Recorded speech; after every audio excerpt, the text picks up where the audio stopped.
Olá! Período de chuvas, sujeira no quintal de casa e em terrenos baldios da cidade. Tudo isso serve de criadouro para o mosquito Aedes aegypti, que adora água parada. O inseto é transmissor de doenças como dengue, chikungunya e também zika. Mas o combate depende de atitudes simples, limpeza e conscientização. Esse é o assunto do Entrevista. Nosso convidado é o chefe de controle de endemias vetoriais, Alcides Ferreira. Fique conosco. O Entrevista começa agora.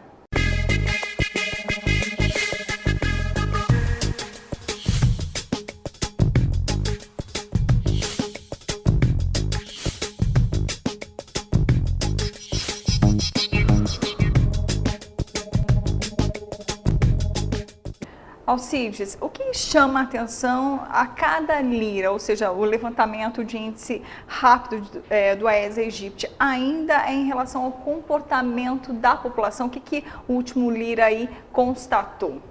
Realmente, ainda é o comportamento da população, porque 86% dos focos ainda foram encontrados domiciliares e em materiais passíveis de remoção, de descarte, ou seja, nós, população, ainda estamos deixando a arma para o mosquito se reproduzir, os criadouros para o mosquito se desenvolver e aí ele passa a transmitir a doença nos nossos próprios domicílios. O que os agentes encontram ali? Quais são esses depósitos aí simples de serem descartados, né? Exatamente. Os depósitos são classificados em vários setores, armazenamento de água. Os que mais encontramos são pequenos depósitos móveis, que são bebedouros de animais, pratinho de planta, planta aquática e o que nós chamamos de lixo, que são materiais passíveis de descarte. Uma sacolinha plástica, uma lata de tinta que foi esquecida no quintal, copinho plásticos, todo esse material que não tem utilidade, que acaba ficando nos quintais e a chuva vem, acumula água, os ovos estão ali há algum tempo, os mosquitos eclodem e seguem sua vida e fazem a transmissão da doença. Agora, o mosquito gosta de água parada e que água é essa? Limpa, suja? Como que está o comportamento também do Aedes? Realmente, o mosquito ele vai se readaptando, ele vai se adaptando. Antigamente, se você olhar a literatura antiga, falava em água limpa e parada. Hoje em dia você tem encontrado ele em fossas, em bocas de lobos, em latas de tintas com o resto de produtos ainda, mas tem uma água em cima ali, ele está se reproduzindo. Então o mosquito ele vem se adaptando e com isso dificultando ainda mais o controle dessa doença. Agora eu queria que você descrevesse exatamente o papel do agente quando chega na casa e o que acontece ali. Tem um comportamento ali do morador, né? Falta muito esse comportamento, esse hábito que tem que ser mudado? Exatamente, assim. O agente, quando ele chega na casa, qual que é o papel dele? Ele faz a vistoria, ele orienta, ele elimina os criadouros e ele faz o tratamento focal com larvicida. Essa orientação para o morador tem que seguir quando ele sai da casa. Por quê? Nossa visita é bimestral. A cada 2 meses nós visitamos os imóveis. E aí o morador tem todo esse intervalo para fazer essa manutenção.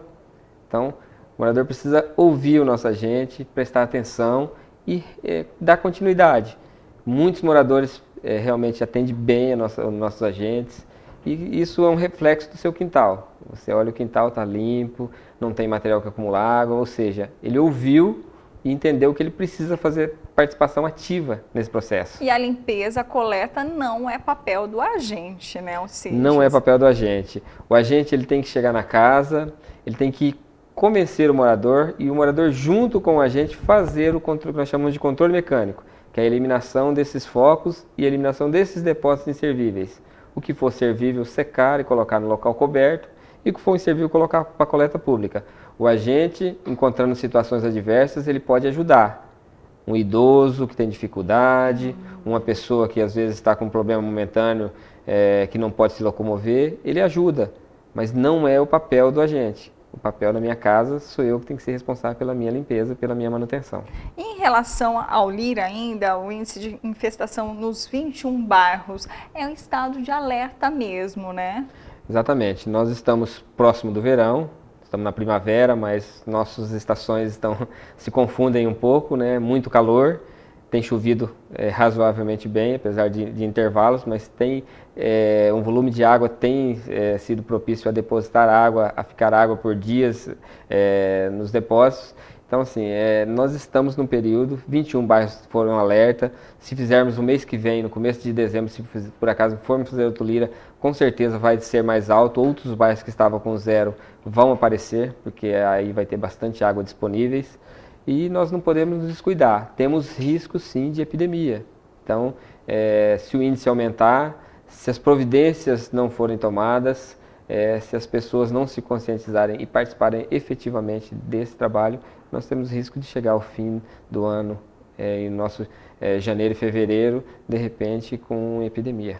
Qual que é a porcentagem? Como que é sinalizado aí, calculado esse índice de infestação? Porque a média da capital está sob controle, é isso? Tem essa contrapartida aí? É isso, porque o Ministério trabalha com três estágios de classificação. Até de 0 a 0,9% você está em baixo risco, considerado satisfatório pelo Ministério.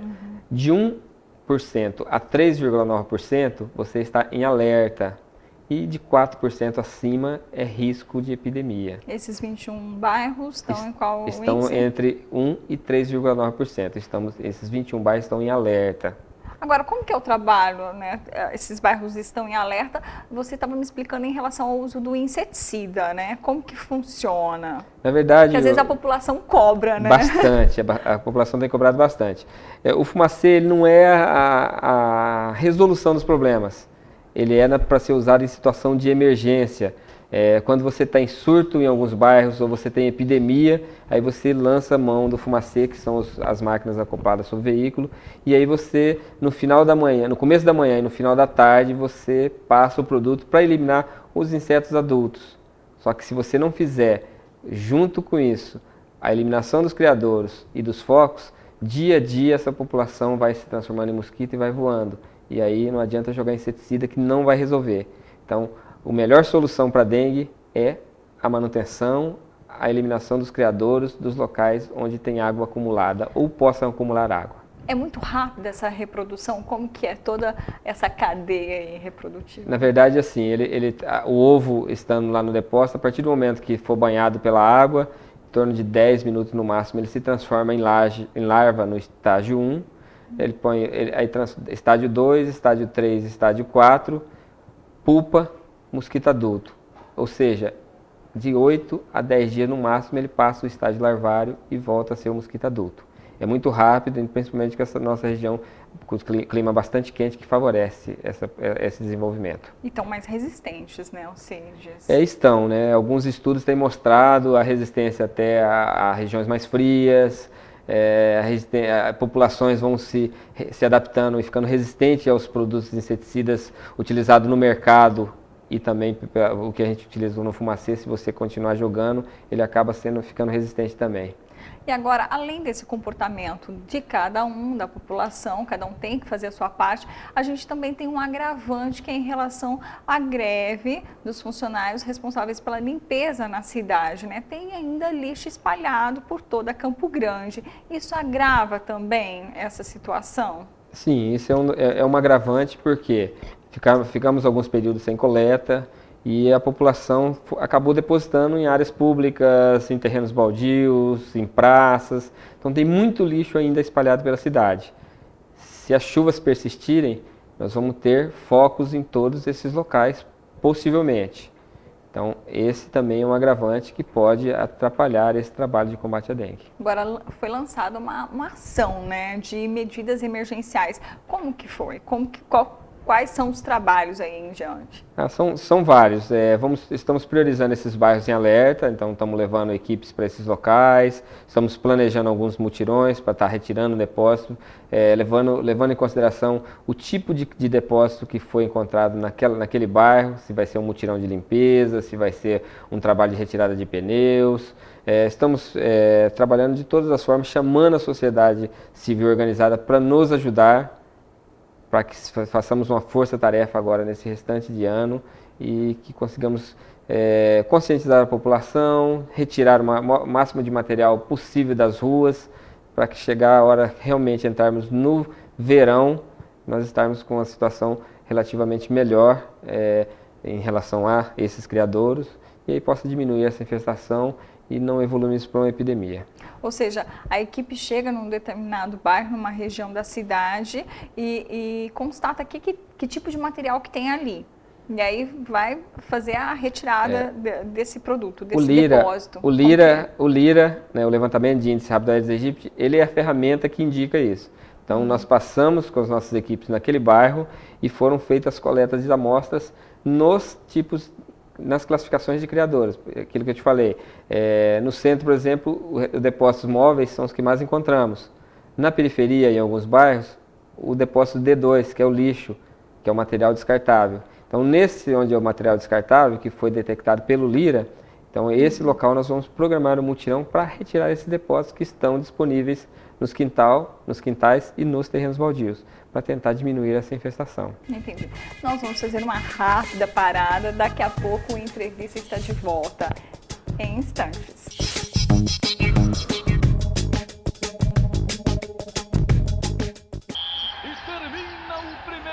E aí, galera? Vamos aproveitar o intervalo e partir pra cima da dengue? Quem tá comigo? 1, 2, 3, time! Proteger a sua casa da dengue custa só um tempinho e pode livrar você e toda a vizinhança de um grande problema. Fique atento aos locais que podem acumular água e mantenha-os sempre limpos. E aí, já começou o segundo tempo? Ainda não, Cafu. Ó, dá tempo de fechar esse lixo que você esqueceu, hein? Não dê tempo para a dengue.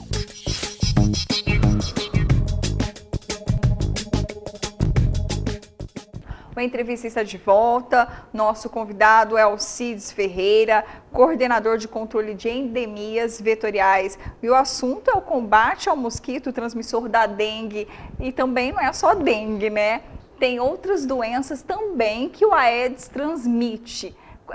Tem a zika, chikungunya. Qual que é a diferença aí? A dengue é transmitida por 4 serotipos, dengue 1, dengue 2, dengue 3 e dengue 4. Chikungunya é só um tipo de vírus e zika também. Os sintomas são bem parecidos, mas a dengue é um pouquinho mais grave na questão hemorrágica. A chikungunya ela pode causar doenças crônicas, como artrite, né, por meses até anos, e a zika são sintomas leves que não têm deixado sequelas. Em relação ao tratamento, é o mesmo? Muda ali? Mesmo tratamento, você não evitar tomar medicamento que contém ácido acetil salicílico, se reidratar bastante, mas a primeira providência seria procurar orientação médica e não fazer utilização de medicamentos sem orientação médica. Qual que é a orientação em relação a esses sintomas? A pessoa procura uma unidade de saúde, em caso de suspeita. Acontece muito, né, que a pessoa vai a óbito e depois que vem a confirmação que estava com dengue. Campo Grande, por exemplo, é um município endêmico. Nós já passamos por várias epidemias, então nossas unidades de saúde, nossos profissionais de saúde já estão preparados, já passaram por essa situação, são sempre capacitados. Então, sentiu febre, dor na junta, dor no fundo dos olhos, febre mais dois desses sintomas, procurar orientação médica. Quanto mais rápido ele procurar, mais fácil será o tratamento, será o acompanhamento. Então, algumas pessoas evoluem o sintoma mais grave, precisam ser hospitalizados, mas para isso precisa estar fazendo acompanhamento médico. Ao chegar na unidade, ele vai ser triado e conforme os seus sintomas, ele vai ser classificado e daí serão tomadas as condutas. E em relação a Campo Grande, como estão os números em relação pessoas que vieram a óbito por conta de dengue e notificações também, investigação em relação à suspeita, investigando se teve dengue ou não. A dengue, o Ministério ele preconiza que você, a partir do município como Campo Grande, que é endêmico, você, no período não epidêmico, você vai coletando 100% das amostras, dependendo da possibilidade das nossas unidades. A partir do momento que começa a aumentar os números, esses números são positivos e decretada epidemia, aí você coleta 10% dos casos apenas, porque a confirmação ela só serve para saber se você teve dengue mesmo, porque a partir do momento que nós somos um município epidêmico, estamos em epidemia, os casos são fechados clínica e epidemiologicamente. Às vezes esses casos em período não epidêmico, que vem a óbito, sim, aí precisa do exame para confirmar. E geralmente essas pessoas têm alguma outra doença, ou é hipertenso, ou é diabético, alguma outra doença de base que agrava-se com a dengue e aí precisa se fazer o exame para saber se foi dengue que causou esse agravamento e que levou a óbito. E aí, às vezes demora, porque a pessoa às vezes coletou o material e não foi feito o exame, estava se pensando em outras doenças, e aí depois que a pessoa foi a óbito, encaminha-se para o laboratório para fazer algum exame específico para chegar ao resultado. Bom, que balanço que você faz em relação aos últimos anos? A cada 3 anos tem uma grande preocupação, é isso, Alcides? Existe um ciclo da doença, né? É um ciclo natural da doença, que a gente tem observado em Campo Grande, que a cada 3 anos ele tem um aumento. Então, tivemos uma epidemia recente em 2013, 2014 foi o ano mais baixo, fizemos uma gama de trabalhos, de ações no ano de 2013 e no início de 2014. 2014 foi o ano mais baixo dos últimos 5 anos, com um número bastante reduzido. 2015 ele aumentou, mas ainda está dentro do parâmetro dos anos anteriores. Né? Tivemos até agora, de janeiro a outubro, ao comecinho de novembro, 6.153 casos notificados. Tivemos 2 óbitos no início do ano e estamos mais o mês de novembro, outubro e novembro, ele está dentro do esperado.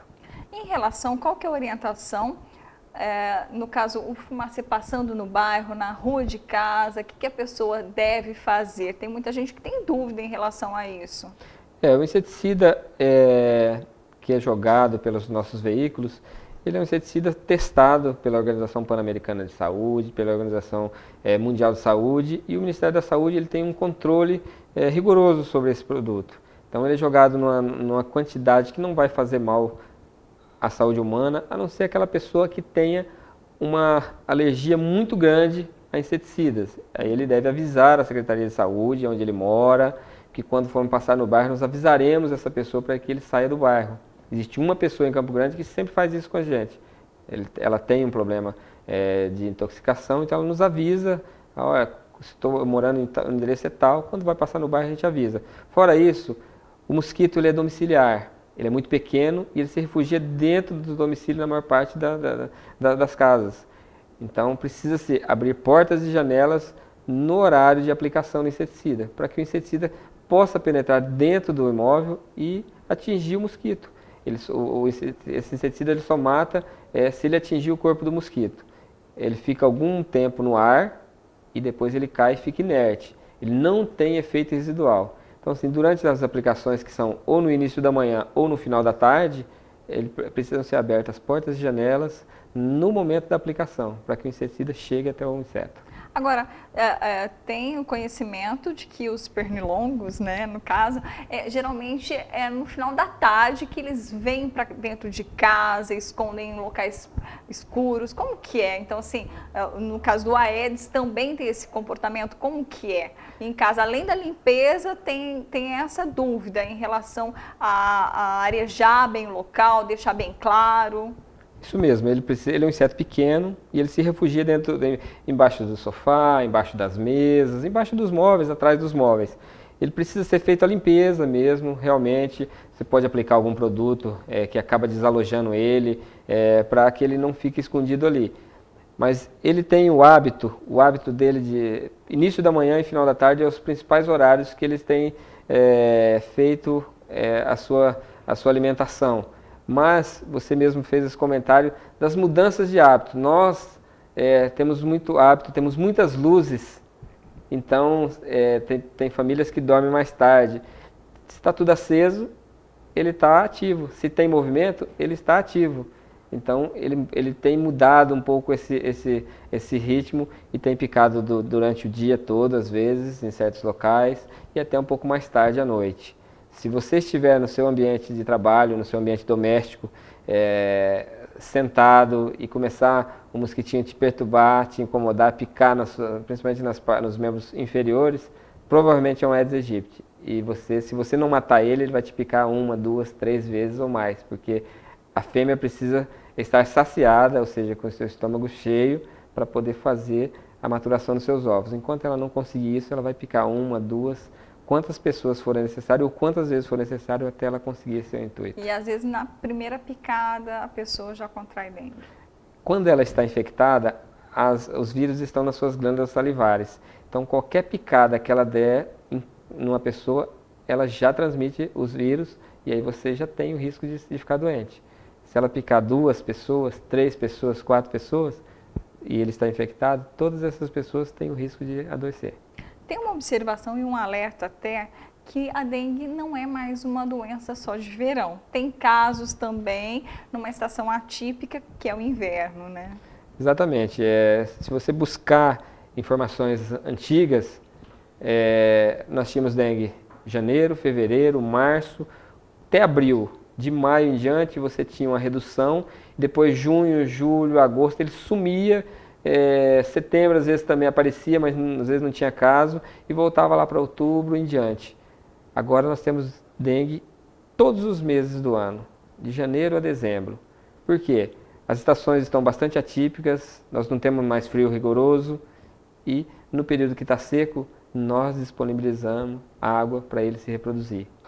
Então, nós estamos influenciando diretamente na reprodução e na transmissão da doença. E o combate tem 2 vias: poder público, que vem recurso do Ministério da Saúde, e da população. Tem que puxar a orelha do morador. Precisamos, né? Nós somos servidores e somos população. Então, enquanto o poder público, estamos tentando fazer a nossa parte, estamos fazendo as visitas, os agentes estão indo, estão orientando, mas enquanto população precisamos estar olhando, recebendo esses avisos, essas informações, mas pondo em prática. A gente precisa, depois da visita do agente, até que ele retorne, a gente precisa fazer essa manutenção dos nossos quintais. E o básico, evitar acúmulo de água, seja no pratinho de planta, olhar se a calha está entupida depois de ter caído muitas folhas, se está próximo de uma árvore, se a tampa da caixa d'água está afastada ou está rachada. Então, esses parece que são assim, cuidados simples, mas que precisam ser feitos no dia a dia. Pelo menos uma vez na semana, nós precisamos tirar 10 minutos e dar uma olhadinha nos nossos quintais e domicílios. Eu queria que, para a gente fechar nossa entrevista, queria que você fizesse uma avaliação em relação a Campo Grande, em comparação com outras capitais, e fazer esse alerta. Você falou no bloco anterior que corremos sim o risco de ter uma epidemia. É isso mesmo, Alcides? É isso mesmo. Tem algumas capitais que ainda estão passando por epidemia, né? O estado de São Paulo ele ainda vive uma epidemia, diminuiu alguns municípios, mas tem muitos municípios ainda passando por epidemia. Outros estados próximos, tem várias capitais grandes que também estão nessa situação. Tem verões diferentes, né? O Nordeste tem é um pouco diferente da nossa região Centro-Oeste, né? Então eles estão sempre com problemas também nas grandes capitais. Campo Grande não é diferente. Ela está numa situação, é um local quente, que chove bastante agora nesse período, e nós temos riscos sim, se não trabalharmos bem, se a população não se engajar diretamente nesse combate, junto com o poder público, de chegar no final do ano, começo de 2016, a gente evoluir para uma epidemia, e aí precisamos, aí o cuidado vai ter que ser redobrado, temos risco de mortes. Então precisamos ter cuidado agora, todos juntos, poder público, população, precisamos trabalhar juntos agora, nesse momento que ainda está chovendo pouco, porque depois que chegar o verão propriamente, que chover quase todos os dias ou todos os dias às vezes por meses, aí fica mais difícil fazer esse controle. Conscientização e educação básica, né, em relação a esses hábitos, né? Educação básica, o combate é isso, educação básica. Seu dia a dia, você ter o hábito de, a hora que for trocar a água do cachorro, lavar com bucha e sabão para tirar aqueles ovinhos que estão grudados, tampar tudo que você tem, que você precisa manter a água acumulada, manter tampado. Desobstruir calha, caixas d'água, fazer todos esses cuidados. O pratinho de planta, ele não precisa, ele está ali embaixo só para reter o excesso de água que passou pela planta. Se vale salvar uma vida, é melhor não ter o pratinho, ou manter ele com areia até a borda sempre, para que a água não sobreponha a areia. O assunto é sério. Obrigada pela entrevista, Alcides. Eu conversei com o chefe do controle de endemias vetoriais, Alcides Ferreira, e mais uma vez, não dá para descuidar. O mosquito Aedes aegypti gosta de água parada suja ou limpa, então, portanto, ficar de olho sempre na limpeza do quintal e em terrenos baldios. O Entrevista fica por aqui. Até o próximo programa.